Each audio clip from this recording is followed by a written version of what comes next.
Petty is out in front, at the line, Walter Petty wins it! 20 years of trying, 20 years of frustration. Dale Earnhardt will come to the caution flag to win the Daytona 500. Make room, Richard Petty and Dale Earnhardt. There's another 7-time champ. Hey there, NASCAR fans. Today we're diving deep into the careers of two titans of the track, Dale Earnhardt and Richard Petty, whose legacies continue to echo in the thunderous roar of high-speed engines. We shed light on their humble beginnings, life on track, career stats, popularity, and the most debatable question: who is the greatest of all time in NASCAR? Let's dive into another thrilling journey through the annals of NASCAR history. Let's begin our story from their roots. The king himself, Richard Petty, was born on July 2nd, 1937, in North Carolina. Petty was destined for greatness. The son of NASCAR pioneer Lee Petty, Richard inherited a love for racing and quickly made a name for himself in the sport. Whereas, on the other side of the track emerged a force to be reckoned with, Dale Earnhardt, the Intimidator. Born on April 29, 1951, also in North Carolina, Earnhardt's aggressive driving style and unyielding determination earned him a reputation as one of NASCAR's toughest competitors. Earnhardt's father, Ralph, was one of the best short-track drivers in North Carolina at the time, and won his first and only NASCAR Sportsman Championship in 1956 at Greenville Pickens. In 1963, at the age of 12, Dale Earnhardt secretly drove his father's car in one of his races and had a near victory against one of his father's closest competitors. Although Ralph did not want his son to pursue a career as a race car driver, Dale dropped out of school to pursue his dreams. Meanwhile, Petty was on to achieving unparalleled success on the track, which was later marked by 7 Cup Series championships and an astounding 200 wins, establishing him as a true legend in NASCAR history. His iconic blue and red STP-sponsored number 43 car became synonymous with victory. However, with 76 Cup Series victories and an impressive 7 championships, Earnhardt also left an indelible mark on NASCAR.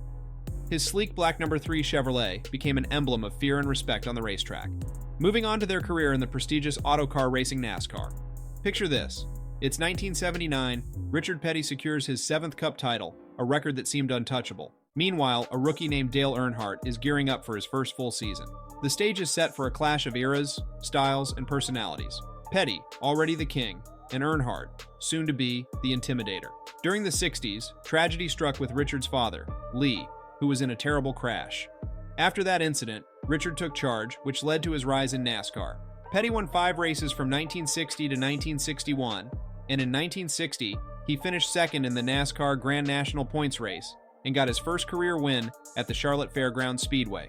From 1962 to 1964, he went on to win 31 races and his first championship in 1964, and that was just the beginning of his remarkable victories. In his entire racing career, he became the 7 times Daytona 500 winner and 7 times Cup Series champion.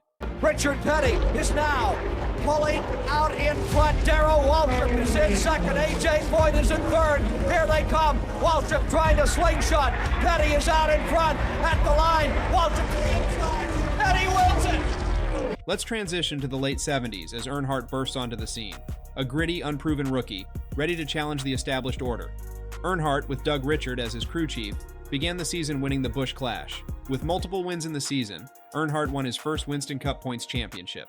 He became the only driver in NASCAR history to win both the Rookie of the Year and Winston Cup Series championship consecutively.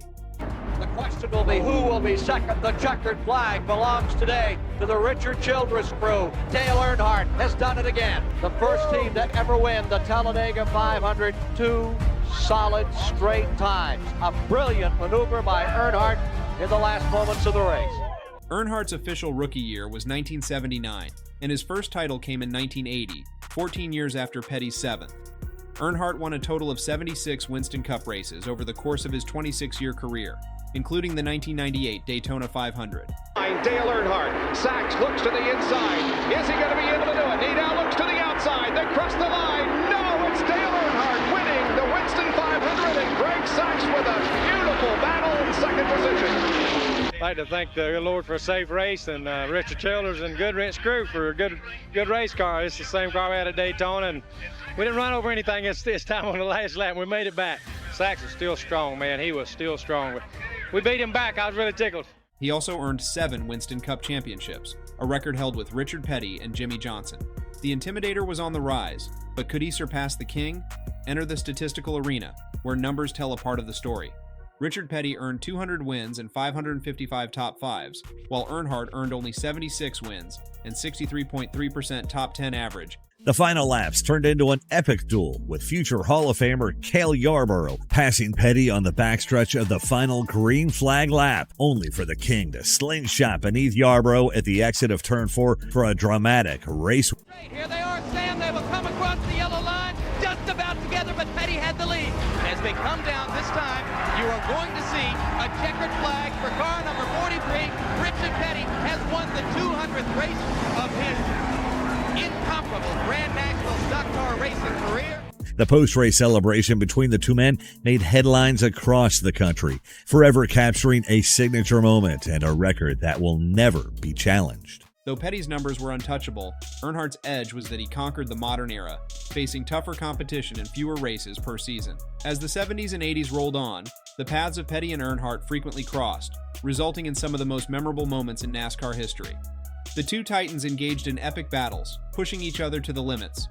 While Petty dominated the Daytona 500 with 7 victories, after many attempts, Earnhardt's lone triumph in 1998 showcased the Intimidator's perseverance and desire to conquer the sport's most prestigious race. Unfortunately, Earnhardt did not have more chances to win, as he raced to the finish line in heaven during the Daytona 500 in 2001. The NASCAR world was shaken to its core on February 18, 2001, during the final lap of the Daytona 500.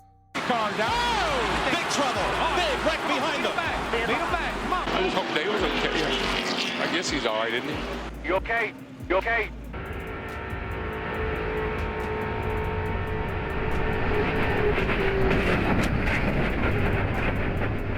This is undoubtedly one of the toughest announcements that I've ever personally had to make. But after the accident in Turn 4 at the end of the Daytona 500, we've lost Dale Earnhardt. A fatal crash claimed the life of Dale Earnhardt, leaving fans in the racing community in mourning. Amid NASCAR fans, there has always been a heated debate. Petty's 7 titles in an era of longer seasons versus Earnhardt's titles in a modern, more competitive era. Both legends with 7 titles, but Earnhardt's came in NASCAR's modern era. No easy races, no points advantages. It was all or nothing. Petty defined NASCAR for 4 decades, winning against the likes of Pearson, Allison, Yarborough, and Earnhardt. A true ambassador during NASCAR's evolution. And I'm pretty sure it's because the King won't come off the track. Richard Petty has stayed out on the track again, but I think he's taking this seriously now. He wants to stay out there and run with these guys. The King can do whatever the King wants. But that's what the drivers used to drive back in the late 60s, early 70s. While Earnhardt's dominance in an era of aero changes, his partnerships and influence made the Intimidator became a symbol of NASCAR's modern era. Both Richard Petty and Dale Earnhardt have their names etched in the Hall of Fame, NASCAR's 50 greatest drivers, and NASCAR's 75 greatest drivers list. Only difference, Petty has won the Most Popular Driver Award 9 times from 1962 to 1978, and Earnhardt won Winston Cup Series Most Popular Driver only in 2001. Till date, the debate is still ongoing among fans for choosing the greatest of all time between Petty and Earnhardt. Who will emerge as the sport's greatest driver of all time?